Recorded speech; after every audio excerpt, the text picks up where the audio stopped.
Rega nditenge ndichiti mangwana akanaka muri yeZimbabwe ndinoti mamuka sei matimana ose enyika kusanganisira neoza yakaitika mukati menzvimbo yeGokwe kuti kwashe nemangwe kwachifi nemangwe masabhukuta avaeni kana kuti muward 19 muri yeZimbabwe mune chiitiko chinoshamisa chinorwadza chakaitika chemurume akafirwa nevana vaviri panguva imwe chete 3 years ne5 years vana vakafa nguva imwe chete kupera nguva imwe chete.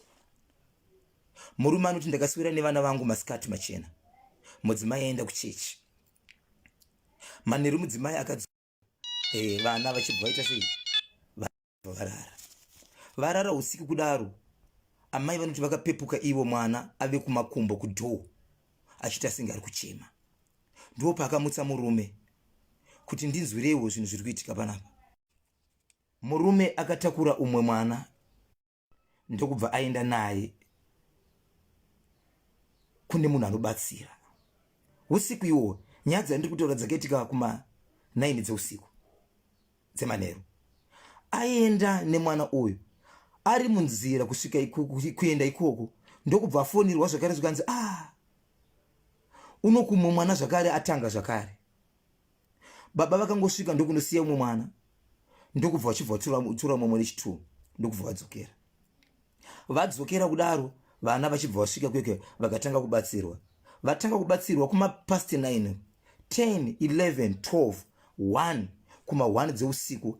Vana vachibva vapera nguva yese. Vana vakapererana kuti uyu achifa uyu achifa. 5 years ne3 years. Tikatarisa kumashure uko ndichitaura nemurume uyu muri yeZimbabwe andipa nguva nemukana yekuti muri yeZimbabwe bozho ndibatsirewo ndigutaura nevanhu veZimbabwe vandibatsire kuti pakadai pangamira sei. Mwanakomana uyu anoti baba vake vakafa, amai vake ndo vapenyu vari kurarama. Murume uyu akatora mukadzi wokutanga ndokubva aita vana vaviri, ndobva atora mukadzi wepiri haana kuita vana, ndobva atora mukadzi wetatu newechi4 wechi3 newechi4 mama ndingangoti anonzi vakazoita ari iwo rangana vebarika. Vana vafa ava izvo zvane mukadzi wainaye. Vamwe vakadzi vese havachisipo, pasara mukadzi 1.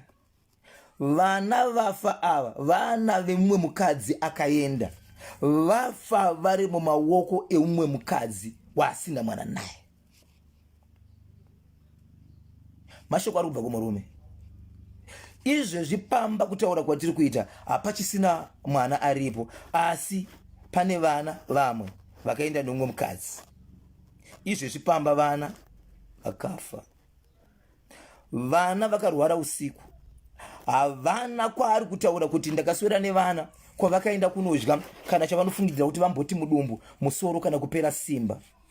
Vana vakatanga kurwara usiku, zviya zvekungoti mwana ari kuita senge aruwa nezvinhu, ari kuita senge ari kumanifesta, kungomunzwa mwana akudhoo kumakumbo. Vomuka mukadzi womutsa murume, honai zviri kuita mwana, rega timhanye kumunhu anobatsira. Achienda kunobatsira ari ikoko akutofonirwa zvakare zvikanzi mumwe asara kunoku ndo zvaakuita. Vachitakura vana kuenda navo ikoko. Vana vari mukati mekubatsirwa kwemaawa asingadarike 5. Vana vakatanga kupera ende vakapererana nguva imwe chete. Vana vakafa nguva imwe chete 3 years ne5 years. Vana ava vari vakomana. Nyaya yandiri kutaura muri yeZimbabwe yakaitika kunzvimbo yekuGokwe kwachifi nemangwe sabhukuta vaeni ward 19.